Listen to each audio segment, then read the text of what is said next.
Alright guys, had a Z400, LT-Z400 come in today. It's actually a KFX 400, but the guy said it was a Z400, but whatever. Won't start. First thing I wanted to do was check the Airbox, obviously. Now, let me tell you something. I have found some super interesting stuff in Airboxes over the years, but this one takes the cake. There's everything in this Airbox that shouldn't be in this Airbox, including plastic,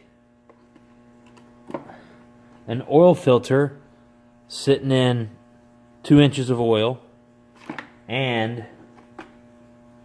a steak knife.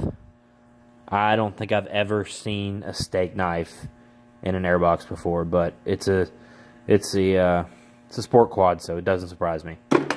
So that will probably take care of all that before we move on any further.